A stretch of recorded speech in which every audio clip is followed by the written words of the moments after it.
नाज़रीन करम, इस टाइम मुल्क में बहुत कुछ चल रहा है। बहुत से महाज जो हैं वो दोबारा से खुलना शुरू हो चुके हैं और इसके साथ साथ एक ही वक्त में इतना कुछ हो रहा है कि सारे पॉलिटिकल प्रोसेस पर सवालात उठ रहे हैं।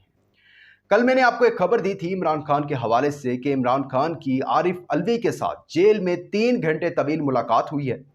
कल तक तो ये सुनी सुनाई खबर थी, लेकिन आज इस खबर की तस्दीक हो चुकी है। और इस मुलाकात में क्या बातें की गई, आरिफ अलवी क्या क्या मनवाते रहे खान साहब से, ये भी सामने आ चुका है। इस सबसे आपको आगाह करना बड़ा लाजिम है। इसके बाद, इस मुलाकात के बाद ताकतवरों ने काफ़ी कॉन्फिडेंस बिल्डिंग मैयर करके भी दिखा दिए हैं और आपको पता है कि पीटीआई खवातीन को जो रिहाई मिल चुकी है और 70% ऐसे लोग जिनका ताल्लुक 9 मई के वाक़यात से था वो गिरफ्तार थे, उनकी रिहाई के इम्कानात भी जो हैं वो रोशन हो चुके हैं। इसके साथ साथ छोटे मियाँ साहब जो एक पैगाम लेकर गए थे बड़े मियाँ साहब के लिए ताकतवरों का, उस पर नवाज शरीफ ने एक ऐसा बयान दिया, एक ऐसा जवाब दिया है कि ताकतवरों को अब बड़ी शिद्दत से इंतज़ार है कि कब मियाँ साहब आएँ और हम उनका जो है ना इस्तकबाल करें। इन सब से आपको आगाह करना बड़ा लाजिम है, लेकिन आगे बढ़ने से पहले हमारे चैनल को सब्सक्राइब कर लीजिएगा, वीडियो को लाइक और शेयर लाजमी कीजिएगा। नाज़रीन करम, 2017 में गुजरांवाला जलसे में नवाज शरीफ ने एक नारा लगाया था, बाजवा गद्दार। उसके बाद जब इनको 16 माह का टेन्योर मिला, एक गवर्नमेंट मिली इनको 16 माह की, उसके बाद वो बाजवा गद्दार से अंकल बाजवा बन चुका था। और उसके बाद फिर गवर्नमेंट जाने के बाद एक दफ़ा फिर जनरल फैज़ भी जो हैं वो भी गद्दार हैं और जनरल बाजवा भी गद्दार हैं। और इसके साथ साथ साबिक चीफ जस्टिस साकिब निसार वो सबसे बड़े करप्ट इंसान बन चुके हैं। इन सब में ऑलरेडी ही बहुत से ऑल्दो नैब के महाज भी खुल रहे हैं और वो केसेस भी दोबारा खुलना शुरू हो चुके हैं। रमज़ान शुगर मिल का केस भी खुल चुका है और उसमें छोटे मियाँ साहब जो हैं उसकी जद में आएंगे और वो जो उन्होंने अरबों खरबों की करप्शन की है वो अब सामने आने वाली है, क्योंकि उनकी फाइल जो है वो ताकतवरों के हलकों तक पहुंच चुकी है और उनके टेबल के सामने आ चुकी है। इन सब के दरमियान एक बड़ी अहम डेवलपमेंट हुई है। सबसे पहले मैं आपको उससे आगाह करता हूँ। लाहौर की इंसदाद दहशतगर्दी अदालत ने मुस्लिम लीग नून के रहनुमा जावेद लतीफ़ और मरियम औरंगजेब को इश्तियाल अंगेज गुफ्तगू के मुकदमे में 30 सितंबर को तलब कर लिया है। और ये तलबी जो है बड़ी मायनी केस है, यानी कि अब मैं आपको जो अगली खबर बताऊंगा और इसको आप डॉट से डॉट मिलाएंगे इसके, तो आपको वो जो इमरान खान की 3 घंटे मुलाकात हुई थी आरिफ अलवी के साथ और ताकतवरों के हलकों के साथ, वो भी आपको समझ आना शुरू हो जाएगी कि वो मुलाकात में क्या बातें हुई थी।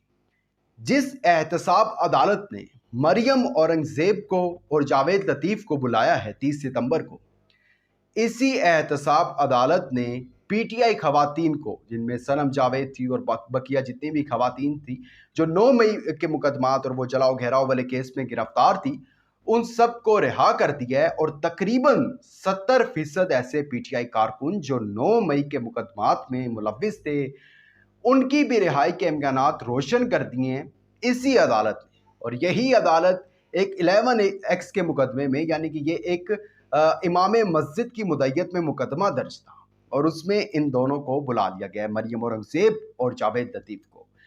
आप इससे जज कर सकते हैं कि 16 माह के दौरान अरबों की करप्शन की नहीं बुलाया, लेकिन अब एक छोटे से केस के अंदर भी उनकी तलबी हो गई है और इसके अंदर इनको सजा भी हो सकती है।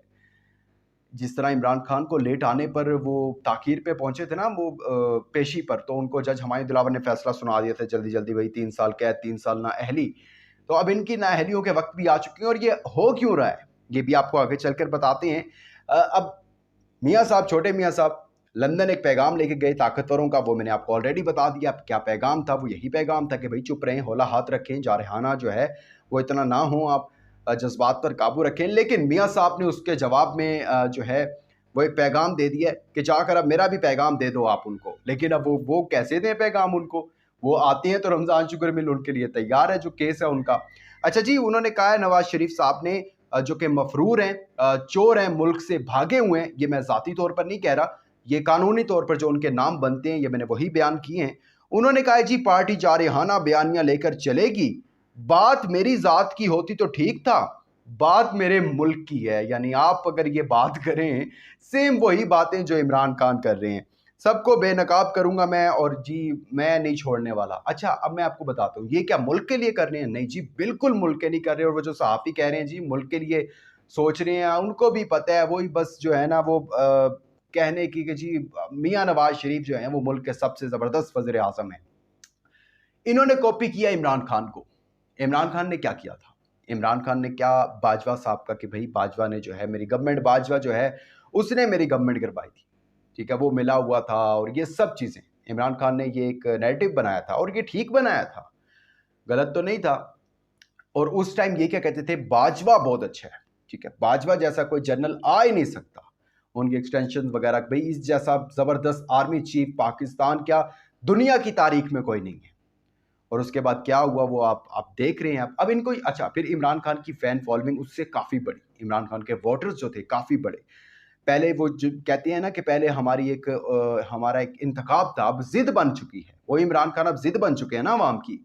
तो इनको लग रहा है कि हमारे साथ ये होगा, लेकिन ऐसा कुछ भी नहीं होने वाला। इनको लग रहा है कि शायद हमें भी जो है अवाम में इतनी ही जो है वो अ, एक मकबूलियत मिलेगी, तो ऐसा नहीं हो सकता। ठीक है, ये बयानियाँ आप तक तो महदूद है।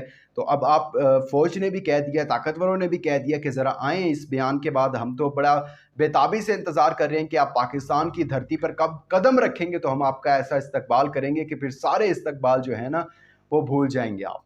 तो अब इसमें होना यही है जी, काकड़ साहब अभी लंदन में हैं। कुछ खबरें आ रही हैं कि ताकतवरों ने काकड़ साहब को कहा है कि आप ज़रा जाकर उनसे बात करें, मियाँ साहब से बात करें, ठीक है? उनको समझाएँ थोड़ा कि इस तरह के अल्फ़ाज़ इस्तेमाल ना करें कि आपके लिए फिर बड़ी मुश्किलात हो जाएँ और वहाँ से वापस आना आपके लिए मुमकिन ना हो। ख़ैर, अच्छा, इन सब में आरिफ अलवी साहब, कल मैंने आपको खबर दी थी कि उनमें इमरान खान के साथ मुलाकात हुई है और 3 घंटे तवील मुलाकात थी। हारून रशीद बड़े माने-ताने सहाफ़ी हैं और कोई भी गलत बात नहीं करते।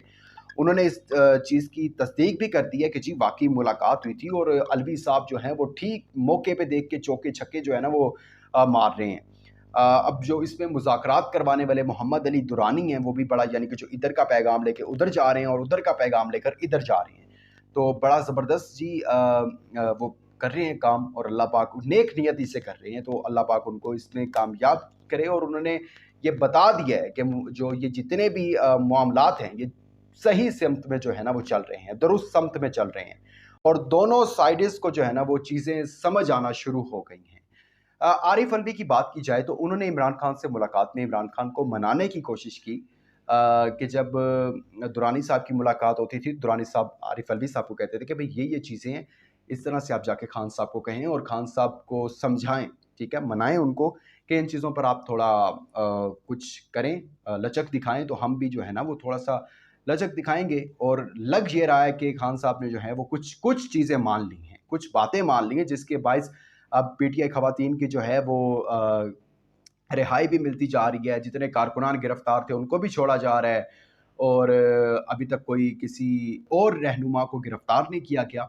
और उसके बाद जो इन पर मुकदमात बनना शुरू हो गए हैं, ये इस चीज़ की तस्दीक है कि जो है दोनों तरफ मामलात ठीक चल रहे हैं। अच्छा, अब इन सब में जो है वो पीटीआई ने भी अपना एक मौक़िफ़ दे दिया। पीटीआई के सेनेटर हैं हुमायूं मोहम्मद, उन्होंने कहा जी, और इनका मौक़िफ़ जो है वो इमरान खान का मौक़िफ़ है, इसलिए ये बड़ा इंपॉर्टेंट है, इसको सुनिएगा। कि वो कहते हैं इलेक्शन में सिर्फ पीटीआई को फील्ड दे दें, लेवल हम खुद कर लेंगे। वो जो पीटीआई पीपल्स पार्टी और नून लीग एमकेएम वगैरह ने एक शोर डाला हुआ है ना, हमें लेवल प्लेइंग फील्ड चाहिए। पीटीआई वो कह रहे हैं हमें जो है ना सिर्फ आप फील्ड दे दें, लेवल हमारा अवाम कर देंगे, मैदान में उतरने तो देना एक दफ़ा, ठीक है? और दूसरा, इलेक्शन की तारीख कभी कंफर्म करें, हमें इलेक्शन की तारीख कब आनी है जी, इलेक्शन होने कब है, एक फिक्स तारीख बताई जाए। ऑल्दो अब इलेक्शन कमीशन ने आइन और कानून के मुताबिक तो ऑलरेडी फैसला नहीं किया।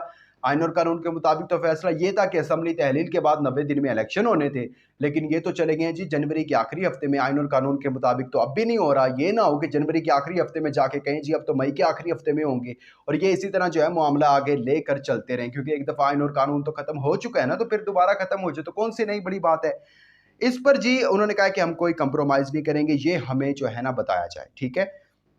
खान साहब और एक दूसरे से मुआफ़िया मांगे, ठीक है? गलतियाँ सबसे हो जाती हैं, मुआफ़ी मांगे, एक जगह पर बैठें और बताएं जी ये मसाइल थे, हमें आपसे ये मसाइल थे, आपको हमसे ये मसाइल थे।